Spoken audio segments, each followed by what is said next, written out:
Bob Whitaker is the author, investigative journalist, wrote Anatomy of an Epidemic in 2010, published Mad in America in 2001, I think about a month before 9/11 or so. These books really cracked this issue and this conversation open, following a lot of the work of Dr. David Healy, who will be joining us. A lot of other experts have been pushing on this issue for years, but it was really Bob's book, Mad in America, that really helped to expose a lot of these issues. Dr. David Healy will share some of this later on, how some of these medications got through the FDA, 6-week trials. The drug companies are able to kind of pick and choose which studies they present to the FDA. I'm not going to go into all that. I was going to do a presentation today and realize it doesn't make any sense for me to do that. We've got Bob here, and we've got Dr. David Healy here. We've got Mark Horowitz. We got Kim Witzak. So we're going to get to those folks in a little bit, but first up, I want to say, Mr. Bob Whitaker, if you come up on the stage, join us and share some of your knowledge with us. Bob has been a change maker on this for years, and we cannot thank you for all of your hard work and commitment to this issue. It's such an honor to be here. I have traveled around the world giving talks, and this event here today, I think, has the possibility of having more of an impact than any other place I've been. And the reason is that you have here the support from many veterans organizations. And if the veterans community decides this is a discussion that needs to be had on a national level, that can be a real force for change. So that's why it's such an honor and a pleasure to be here. I want to thank the Grunt Style Foundation for making this happen, inviting me. Everybody's been singing the praises of Derek, and I have to say, there have been few people in my life that have so impressed me as being a mover and a shaker as Derek Blumke. He makes things happen. He's an incredible person, and it's just an honor for me personally to call him my friend. He's a real asset to the veterans community, but beyond that, to the whole community. So here's what I'm going to do today. First of all, why am I here? How did I get involved with this? As Derek said, I was a journalist by background. I worked for newspapers for a long time, covering medicine and science. For a brief period of time, I was director of publications at Harvard Medical School. And then my entrance into this particular field came when I was doing a series for the Boston Globe. And long story short, it was while I was doing that series, I found that there was a real discrepancy between the public story that was being told about what we had learned about mental disorders and the merits of the drugs, and what was in the science. And that discrepancy, in my opinion, is the real problem, is that we have organized our thinking and our care around, when you look at it, that story is just not a scientific story. In fact, it's belied by the science. So what I'm going to do now in the next 45 minutes is real briefly go to the story that we organized ourselves around, then look at some of the outcomes, the public health outcomes we've seen with this form of care, first at a general level, and then I'll look at outcomes within the VA system, okay, including suicide data from both groups. Now, some of this will, I think, be startling, upsetting, and the whole purpose here, my feeling is that we need a national discussion that really makes this science known, and then we can organize our care around a scientific story as opposed to a marketing story. So this is the story that we organized ourselves around. It goes back to 1980. In 1980, the American Psychiatric Association published the 3rd edition of its Diagnostic and Statistical Manual. And this was a moment of great change in how we thought about mental disorders. If you would have been around in the 1970s, there was a lot of thought that people had psychiatric difficulties in response to the environment. Environment mattered, okay? But what the American Psychiatric Association decided in 1980 said that we're going to reconceptualize mental disorders as diseases of the brain. So we're going to say the problem is inside the head of the individual, okay, which is a big switch. And then we begin hearing about how mental disorders are caused by chemical imbalances in the brain. So for example, if you had depression, you all heard that that's due to too little serotonin. Psychotic disorders were seen as too much dopamine, et cetera. Now going forward with that, as his story is being marketed. In 1988, Eli Lilly brings Prozac to market. This is the first SSRI antidepressant. If those of you are old enough will remember that it was presented as a breakthrough medication that fixed that chemical imbalance in the brain. Now that is a story of extraordinary medical progress. Think about this, how complex the human brain is, and we were being told that they had discovered the molecule that caused depression, and they could fix it. And if that story is true, I think that's the greatest medical advance in history, given the complexity of the brain. And we were told that madness was due to, schizophrenia was due to too much dopamine. If you had drugs that blocked dopamine, they were bringing that back into balance. Both of we had new SSRIs were treated as breakthrough medications. Then we got new atypical antipsychotics that were seen as breakthrough medications. And this launches the great expansion of the psychiatric enterprise in the United States. People getting diagnosed and the use of these drugs. Just as an example, because this story that's been told has been very successful from a business point of view.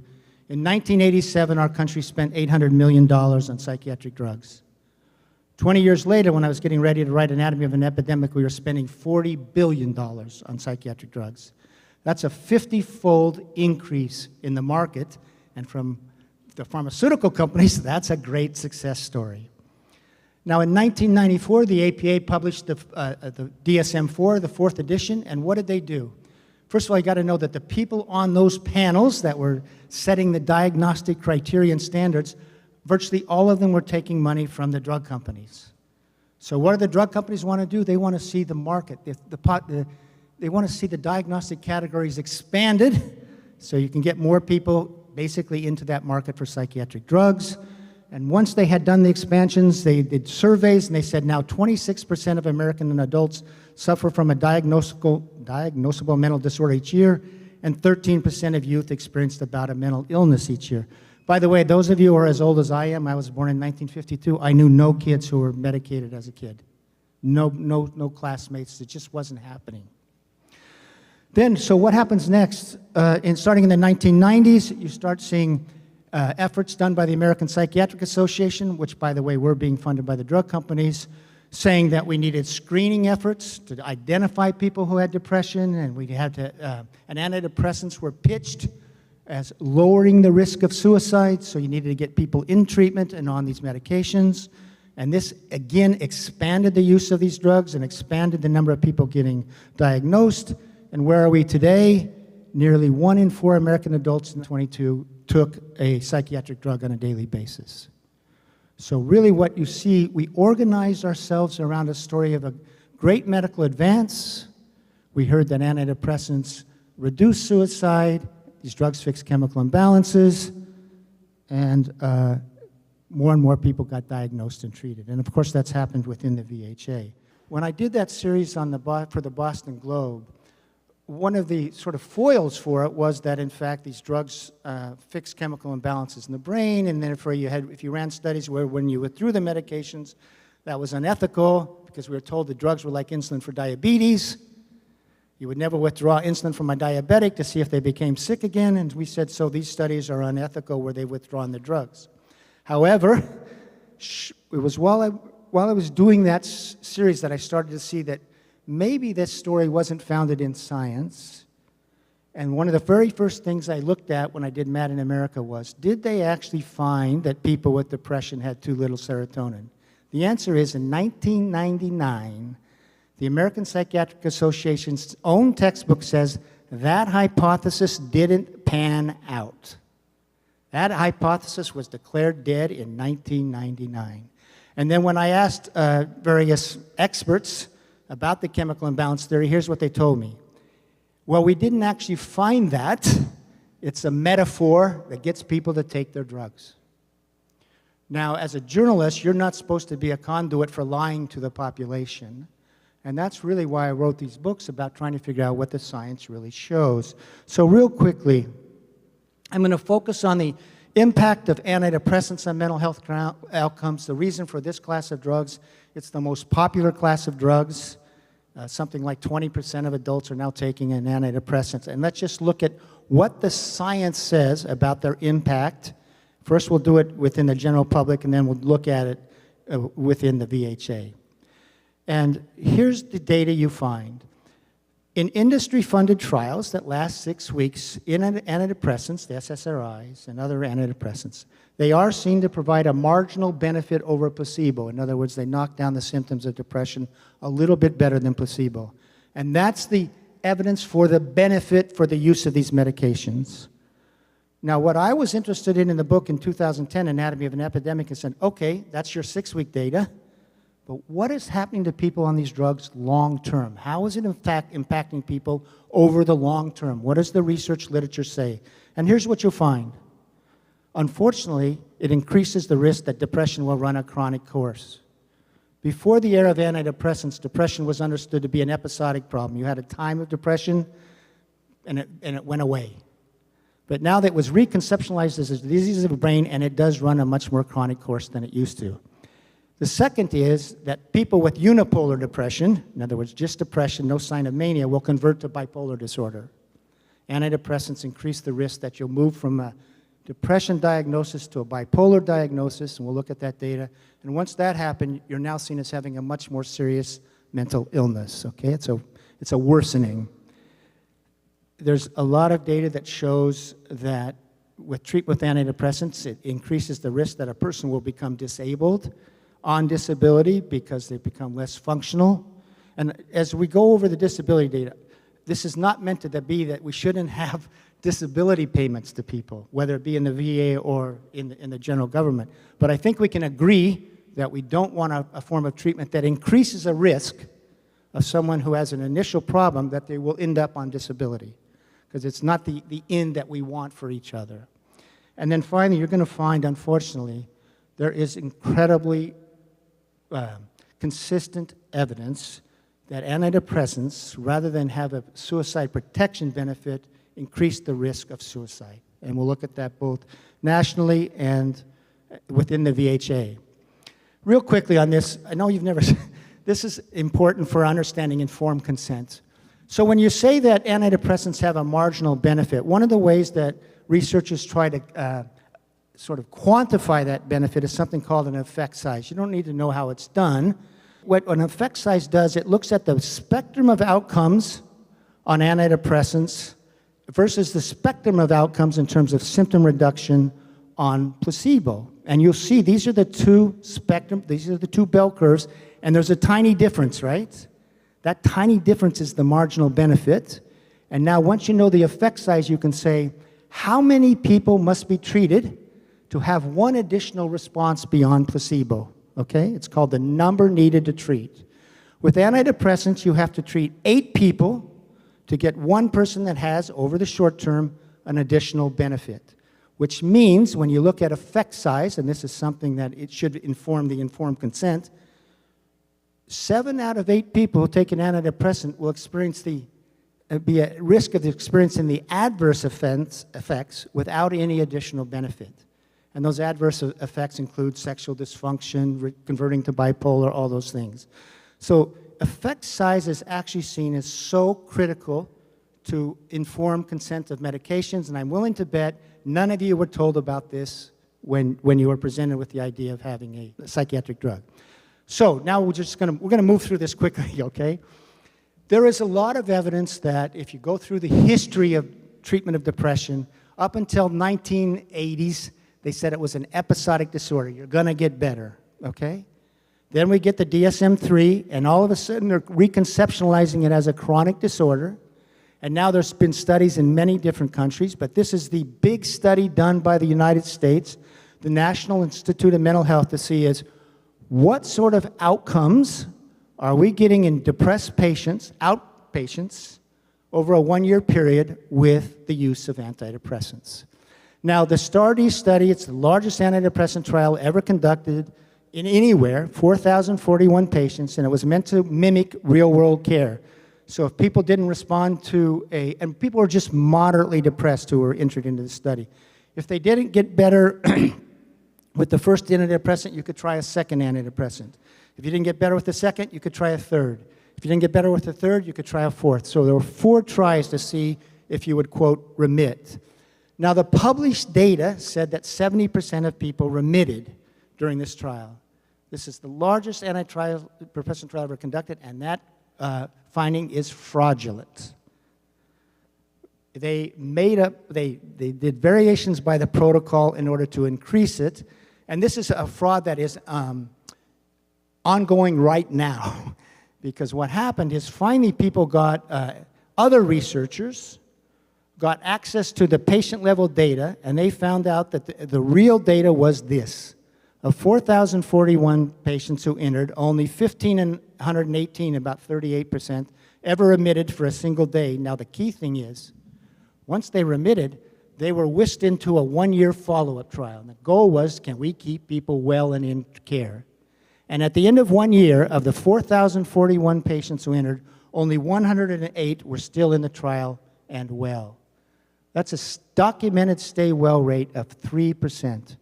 Everybody else either failed to remit, remitted and relapsed, or dropped out. And basically what happened was, this was such a horrible outcome, the investigators, who actually all had contracts with pharmaceutical companies, hid this data. And this is one of the problems, is we have an absence of honesty within this field in terms of what's presented to the public. Now, interestingly, at the same time, the NIMH decides, well, what is the one-year recovery rate for patients, depressed patients, who don't take medication? And even though it's a small study, here were the results. 85%. These two studies went on at the same time, by the way. 85% were well at the end of 1 year, versus 3% in the large trial. Now, it's a small number, but the only thing is 85% is what used to be the recovery rate at the end of 1 year before 1980. And the researchers said, this is just what it used to be. Because of this change from a chronic, episodic course to a chronic course, you do have researchers, you're never told this, are saying that antidepressants appear to be causing this chronicity. And you'll hear this from Giovanni Faves, as a psychiatrist. He says, when we prolong treatment over 6 to 9 months, we may recruit processes that oppose the initial acute effects of antidepressant drugs. That's the loss of clinical effects. We may propel the illness to a malignant and treatment-unresponsive course that may take the form of resistance or episode acceleration. When drug treatment ends, these processes may be unopposed and yield withdrawal symptoms and increased vulnerability to relapse.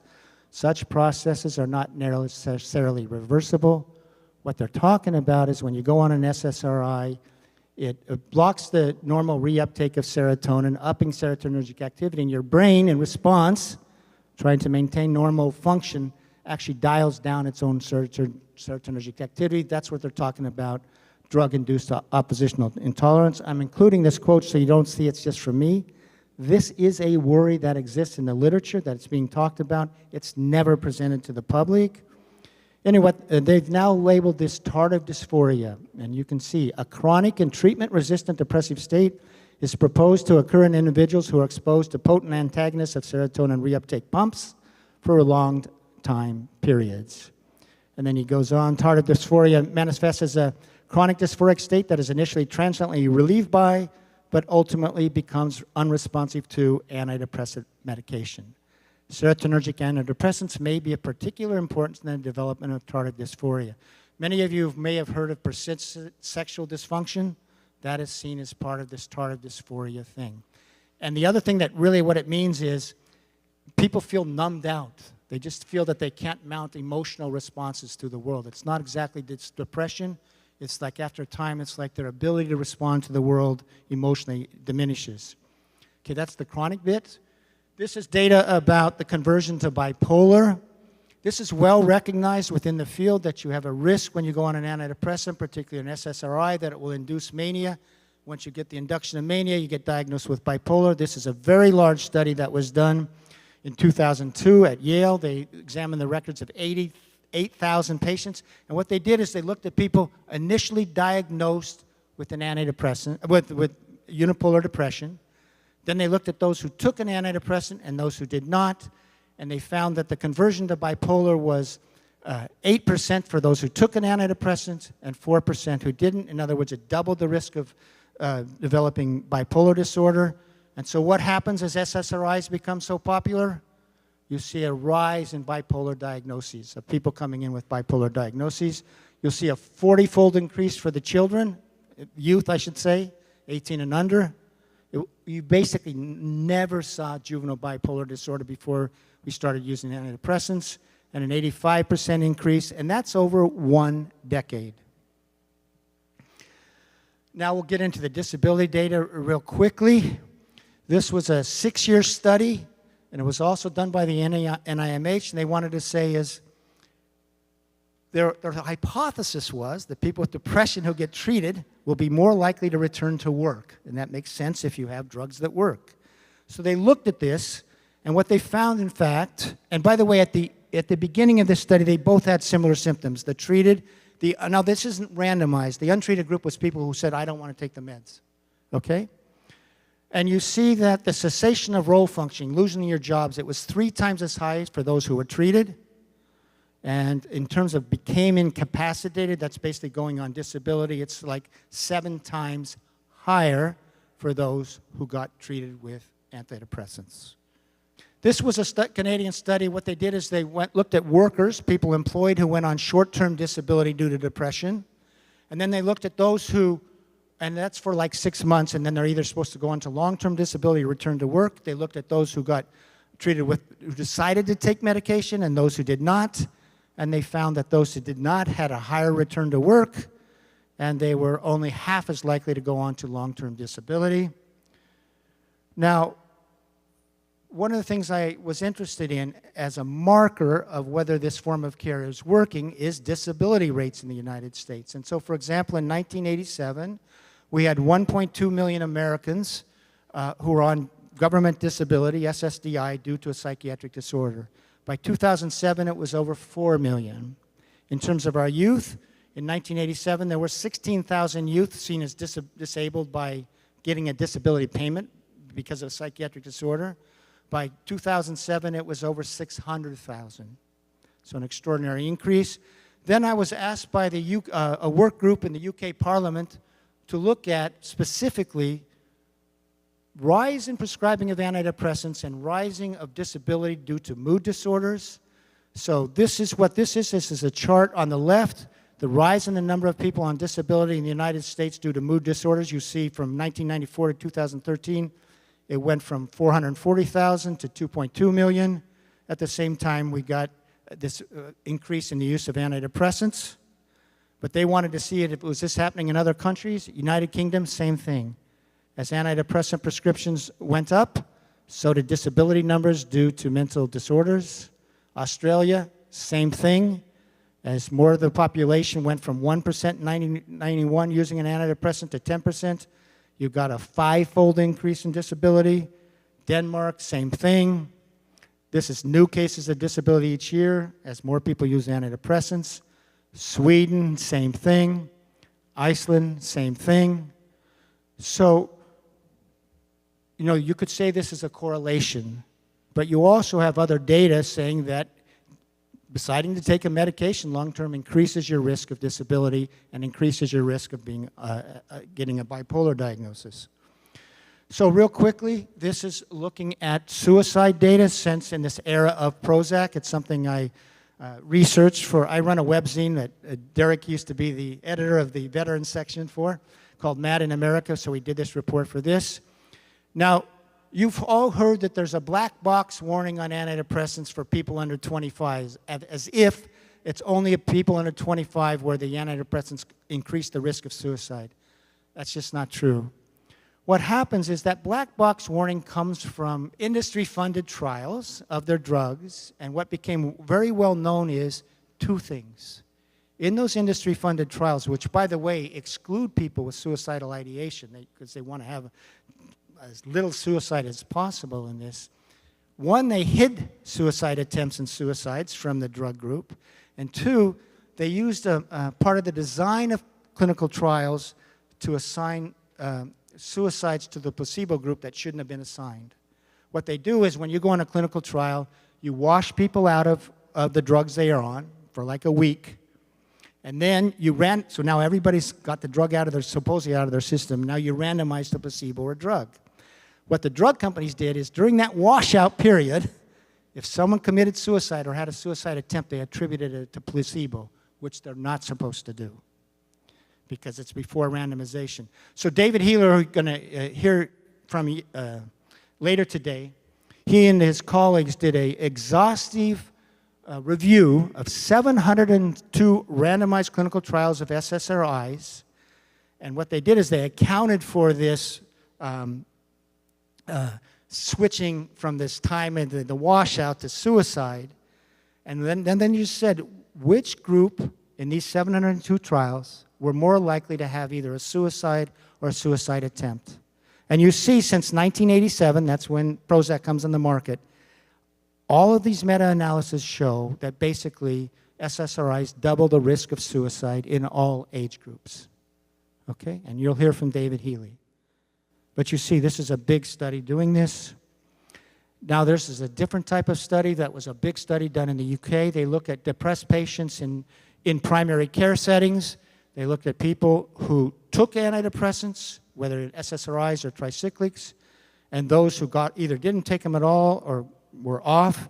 And what they found is that while being on the antidepressant, the risk of suicide was 3 times higher than being off the medication. The next thing is this.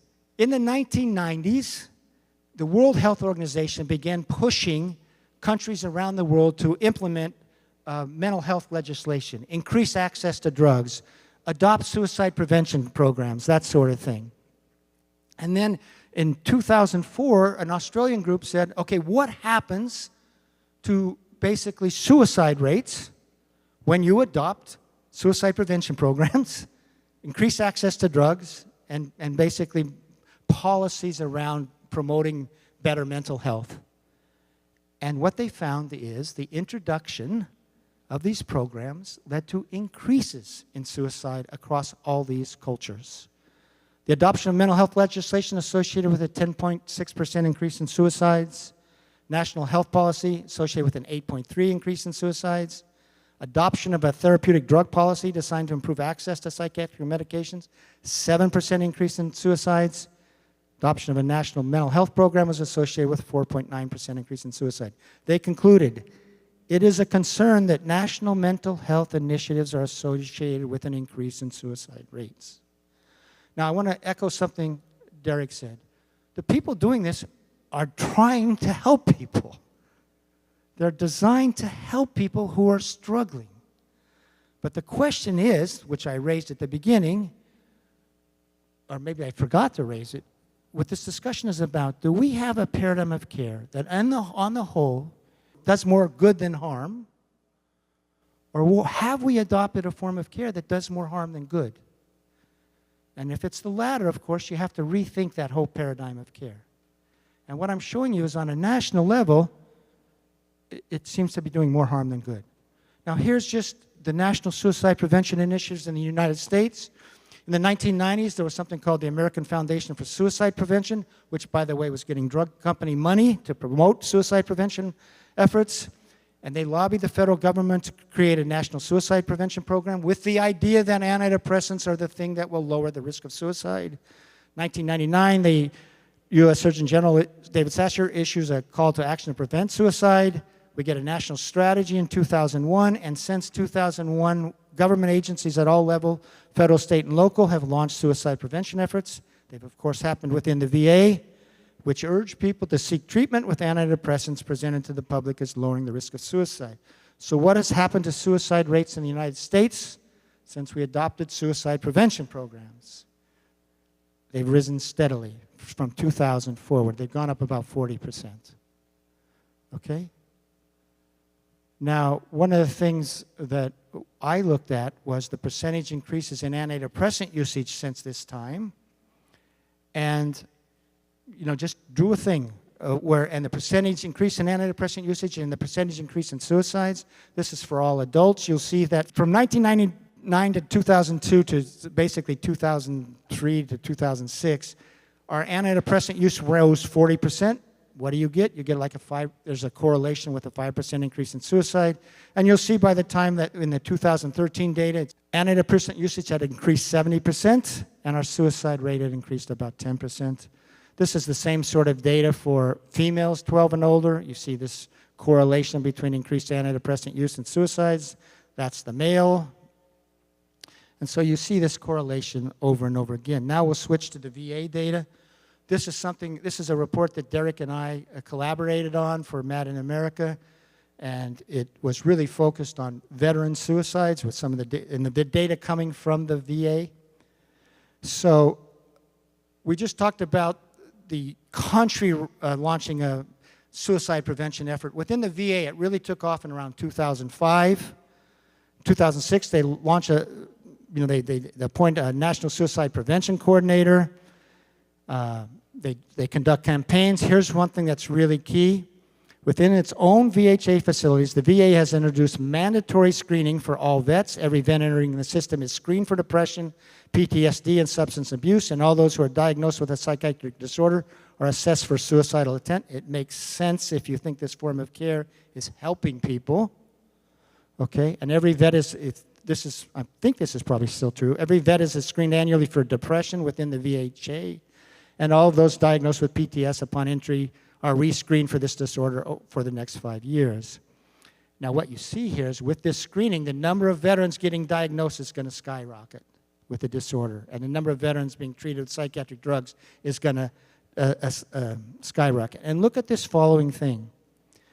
There were 1.2 million veterans who entered VH care from 2002 to 2015. This obviously is the returning veterans from the Iraq and Afghanistan deployments. And 58% were given a psychiatric diagnosis. 58%, which means as they come into the VHA, they're sort of being designated as mental patients right away. So you're taking all that difficulties that veterans have, and rather than trying really, in my opinion, to try to deal with the emotional and the psychological difficulties, you're turning them into a mental patient, and you're going to say somehow you're going to fix the head with the medications. So, coming from the Veterans Affairs, this is all data from the Veterans Affairs, looking at the number of people diagnosed with the mental health conditions or substance abuse disorder over this 10-year period. You see it climbs from like 34% to 40%. Now, the reason it's not 58%, that's the new ones. You have older people that are still in there, but you see that it's rising. It rises for depression. It rises for other anxiety disorders, et cetera. So this is just data saying that as the VH adopted this suicide prevention and this mental health initiative, more people got diagnosed, which is sort of what you might expect. Although I have to say, diagnosing 58% of your returning veterans with a psychiatric disorder, I think something's wrong with that number. So one of the things that looked at here, and again, I want to say again, no one is saying that people who have served the country shouldn't get disability payments, okay? However, if you have a system of care within the VHA that diagnoses people willy-nilly, regularly, prescribes medications, Derek recently came up with some data showing that I think he's here 68% of veterans in the VHA system now have been prescribed psychiatric drugs. The hope would be if this was an effective form of care, you wouldn't see this rise in number of people going on disability. And you see the yellow line here, which is soared, and of course it's soared because people are returning from those two campaigns, right? From the Afghanistan and the Iraq campaign. So it makes sense that you would see some rise in disability numbers. But look at how it has soared. So it's not really showing a form of effective care in terms of helping people return as much as possible to sort of a full life. Okay, and you can see it's gone from like, these are benefits in millions, and now there's more than 2.5 million. And of course, one of the consequences of this is now it's getting harder to get disability because of the increased spending on disability payments. But anyway, this fits with the national data on diagnosis plus treatment. Obviously, if you look at the VA's clinical care guidelines for treating depression and PTSD, which are the two most commonly diagnosed psychiatric disorders, they recommend SSRI and SNRI antidepressants as first-line therapies, and also polypharmacy is common. a lot of drug cocktails, and you'll see there was a 2019 federal report, GAO report, that among those veterans diagnosed with depression who were treated in primary care, and especially mental health care settings, 35% were taking 2 classes of drugs, and 15% 3 classes of drugs, and it was even more pronounced for those diagnosed with PTSD. So, what is happening to suicide rates among people treated either at VHA, okay, and then even also for veterans who are being treated outside the VHA? So what do you see among all veterans from 2005? That's when they introduced these suicide prevention efforts and initiatives within the VA. You see at that time, among all veterans, it was about 25 per 100,000. That was the suicide rate. Now, by the time it was 2017, it was 35 per 100,000. That's all veterans. VHA-using veterans went from about 30 per 100,000 to about 40 per 100,000 during this time. And then the yellow line is non-VH using veterans. So as these suicide prevention programs were developed, initiated, and their intent is to diagnose and help get people on helpful treatment, unfortunately we see this rise in suicide within this. This is by age group, and you'll look at can you look at the blue line? The blue line is the returning veterans from the 2 campaigns. And so they're going to be screened regularly. 58% are going to be diagnosed.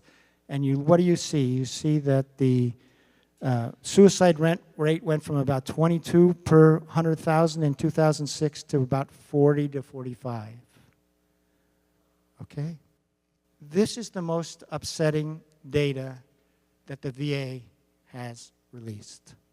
And by the way, I want to say, Derek's gone here. Derek was the one that found the report that had this data in it. So in a 2016 report, what they do is they divide VHA-using patients into 4 groups: undiagnosed and untreated, but undiagnosed and treated. What does that mean? It means that they weren't severely enough to qualify for a diagnosis of, say, depression or PTSD, but nevertheless, they were prescribed like an antidepressant, okay? So it's seen as a milder problem that's being treated with a drug. And then they have diagnosed with depression, or I should say with a psychiatric disorder, and treated, and diagnosed and untreated. So those are people who got diagnosed. Now, if the medical care is helpful, you should see 2 things. You should see this undiagnosed and treated as a suicide prevention method should have lower suicide rates than those undiagnosed and untreated, right?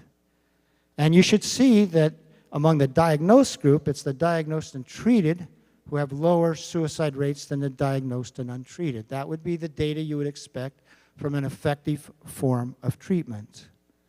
Here's the results. This is suicide rates in VHA using veterans without, this is the non-diagnosed group, without a diagnosis, either of a psychiatric or substance abuse. And then you have 2 things. The red is the people who got treatment, and the blue is the group that didn't get treatment. So in this comparison, it's the group that got treatment, and by 2014, their suicide rate was about double what the untreated group was. Okay, that's one comparison. Here's the comparison with those who got a diagnosis. And what do you see? That those who got treatment had double the rate of those who did not get treatment. Now, just real quickly, you remember this data? This data. That data shows, from the RCT data, a doubling of the risk of suicide. And what we seem to be seeing in this VH data is precisely that. That's for the age group. This is for without a diagnosis. This is with a diagnosis. Now here's, Derek and I put this graphic together from the data in this report. So now you look at suicide rates for those with no diagnosis. They're not as severely disturbed or whatever. And that got mental health treatment, and you compare that to people who initially were diagnosed but did not get treatment. And what do you see by the end of this? The people with a lesser disorder who got treatment had a higher suicide rate than those with a more severe disorder who did not get treatment. Now, here is in sum the suicide rates for these four groups. Undiagnosed, untreated, 24.8 per 100,000. Diagnosed, untreated, 34.4 per 100,000. Undiagnosed, treated, 47.6. Diagnosed and treated, 68.2 per 100,000.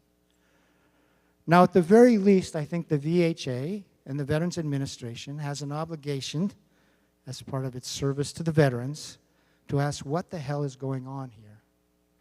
Is something going on here wrong with our treatment?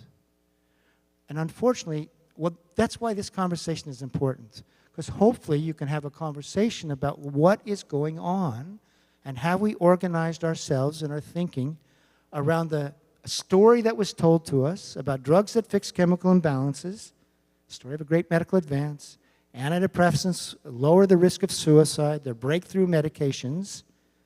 That's the story we were sold, and yet the real story is we don't know the biology of mental disorders. The drugs induce chemical imbalances, and all the public health data shows that since Prozac came in the market, the burden of mental health, both within the VHD and in the public, has grown notably. And as we've done suicide prevention efforts, which undoubtedly are meant to do good, to help people, we're seeing results of the exact opposite that we would like to see. And so I got two more little things. This is why I think this discussion is so important. If the veteran community, first in Michigan and nationally, says, can we please look at this data, we could have a national discussion about this. There are powerful forces to not have this discussion. You can imagine who those forces are. But the veterans community is a collection. It's a societal organization that has great influence on national policy, potentially. This is just looking at, going from 2005 to 2007, the number of veterans using VHA care, okay, actually going to VHA facilities, and the percentage with a mental health or substance use diagnosis. You see how it climbs steadily from 2005 to 2017? So then we just did the numbers, Derek and I. This is the total number of people diagnosed. It went from 1.7 million in 2005 to 2.8 million in 2017. And now just look at the suicide rate. What happened as more people were getting diagnosed? You see the steady increase? So really what this is saying is maybe diagnosis can be sort of iatrogenic. It can imperil your future.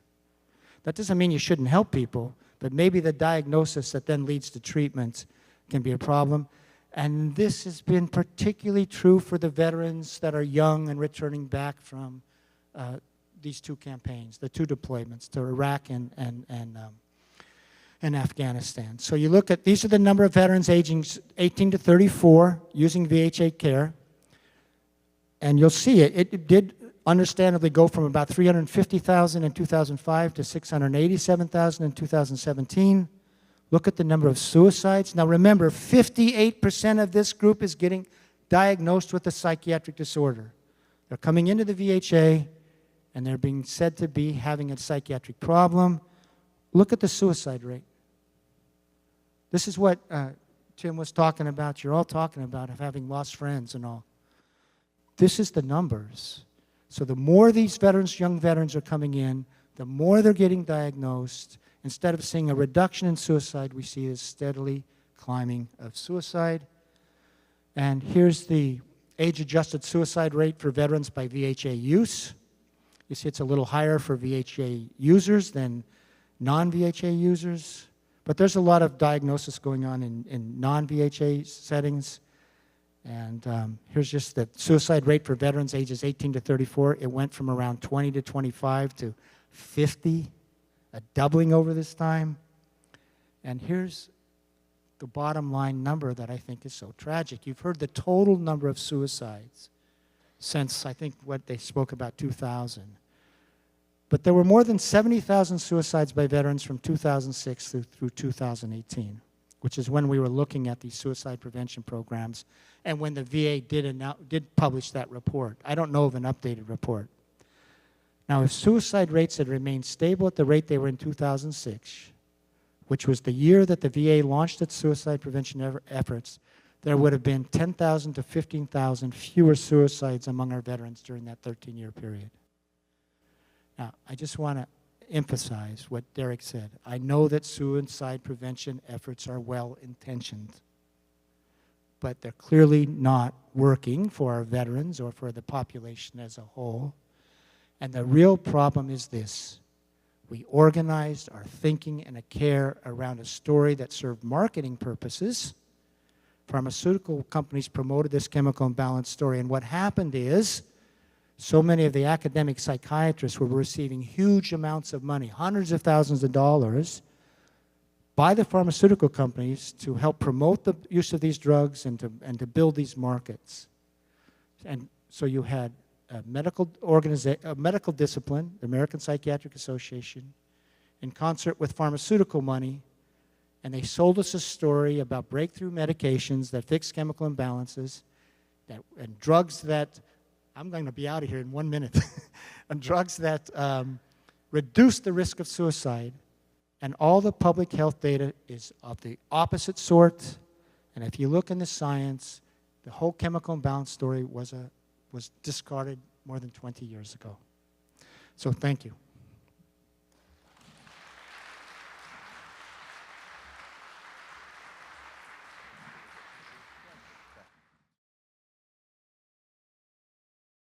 So did you look at any data related to the total number of veterans living in a state, the nation? Because in Michigan, the total number of veterans has gone down dramatically.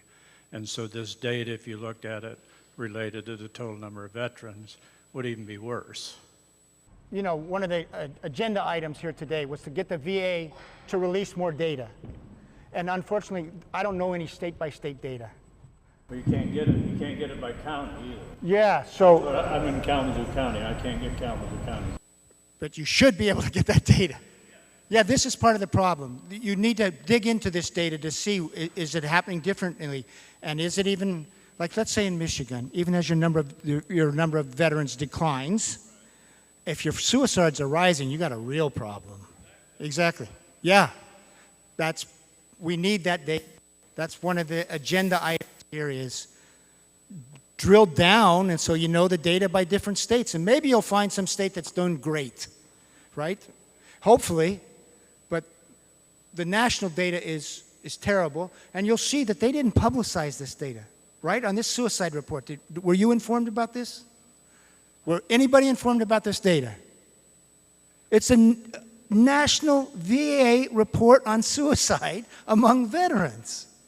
So it should inform, you know, suicide prevention efforts and healthcare efforts within the VA. And again, it's important for the whole country to know, because in essence, you know, the VA is a population within a larger population. Obviously, there's special sort of stresses and backgrounds, et cetera, but it's still of data that should be of interest to the whole country and of concern to the whole country.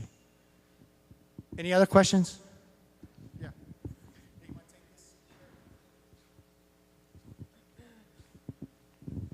Hi, Suzette Heller from Save a Warrior. I would just like to add that this really is alarming, but also that from 2001 to 2021, you know, the VA has had a $200 billion increase in funding. And I use the VA and I love the VA, you know, for a lot of things.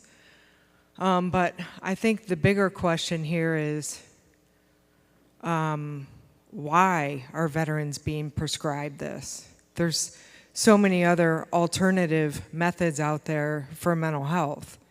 And so why does a veteran need these prescription drugs? And so that's just the first thing that tends to happen, is that we just throw a pill on it. And so I'm not a doctor, so I'm not saying that that is always, you know, I can't say that that's not something that should be done. But what I'm saying is that that's really the real question is why do we go to that? You know, in America, that's the first thing that we do. And I know pharmaceutical is a very influential industry. So, yeah. So, great question, and maybe Yeah. that's the question that should Well- leave. Yeah. Go ahead. Oh, you done? Sorry. Well, with Why Save a Warrior, we're a transformational nonprofit. So I know there are other alternatives. So thank you. So this is the point.